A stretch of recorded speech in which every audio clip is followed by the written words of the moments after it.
रसारोहण या जल परिवहन देख लेते हैं। रसारोहण और जल परिवहन क्या होता है, तो हमको सभी को पता है कि जो जल जो होता है वो किसके माध्यम से ऑब्जर्व किया जाता है, जड़ों के माध्यम से ऑब्जर्व किया जाता है या अवशोषित किया जाता है। और इसका जो परिवहन करता है वो कौन करता है, जाइलम इसका प्रवहन करता है।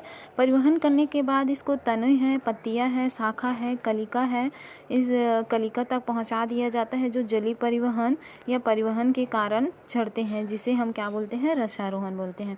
जाइलम वाहिनियों तथा वाहिकाओं की सहायता से अवशोषित खनिज लवण है, युक्त जल है, रस है, पौधे के वायु भागों तक पृथ्वी के गुरुत्वाकर्षण के विपरीत पौधों में ऊंचाई तक पहुंचाया जाता है। इसे रसारोहण कहा जाता है। गुरुत्वाकर्षण के विपरीत क्यों बोला गया है, क्योंकि और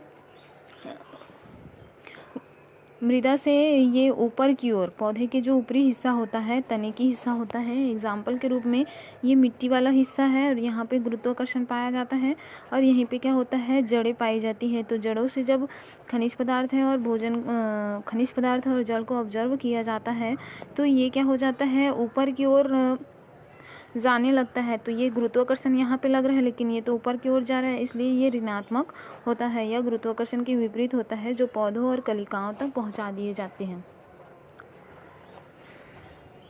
फिर देखते हैं हम रसारोहण में जाइलम की संबद्धता के प्रमाण। अब इसमें कुछ प्रमाण बताए गए हैं कि ऊर्ध्वाधर संवहन जाइलम के द्वारा होता है।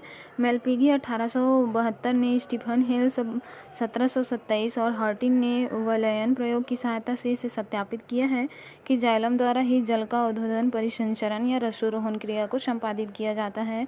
और जो किसी पौधे की पत्तियां सहित टहनी को लेते हैं तो पानी युक्त बीकर में रखने पर भी क्या पाया जाता है, जड़ों से ही पौधे जो होते हैं, पौधों में जल का ट्रांसफर होता है। जाइलम बाहर स्थित कॉर्टेक्स है, फ्लोएम है, कैम्बियम को हटा दिया जाता है तो भी दूसरे टहनी में 2 से 3 सेंटीमीटर पर खांच बनाया जाता है, परंतु फ्लोएम तथा अन्य ऊतकों में पूर्ववत रहने दिया जाता है। ठीक है,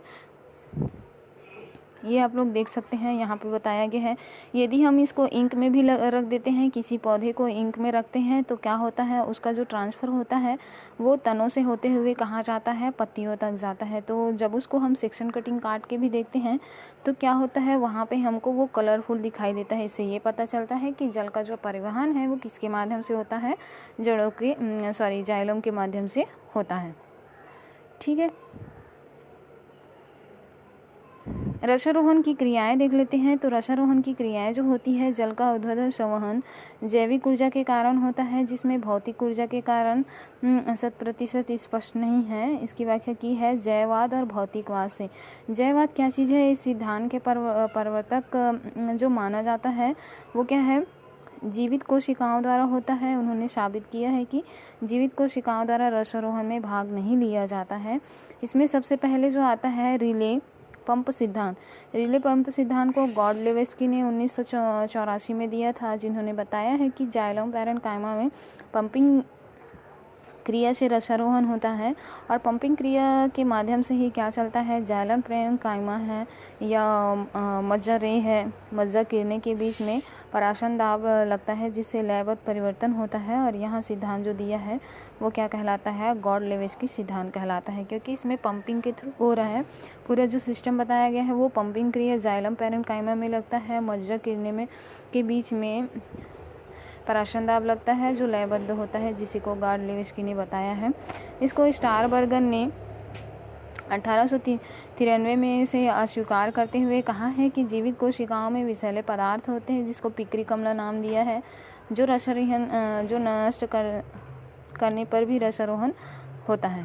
स्पंदन सिद्धांत देख लेते हैं। तो बोसवाद भी कहते हैं इसे। इसको भारतीय भौतिक शास्त्री है जैसे सर जी बोस है, 1923 ने इसे बताया है। और कॉर्टेक्स से सबसे अंदर की कोशिकाओं जो अंतरस्त्वच के बीच बाहर स्थित होता है, इसमें उन्होंने बताया है कि जल रस नीचे की कोशिकाओं से ऊपर की ओर संवहित होता है। कभी भी जो जल होता है वो क्या होता है, नीचे की जो कोशिकाएं होती है, अर्थात जड़ से तने की ओर, मतलब नीचे की कोशिका से ऊपर की कोशिका और संवाहित होता है।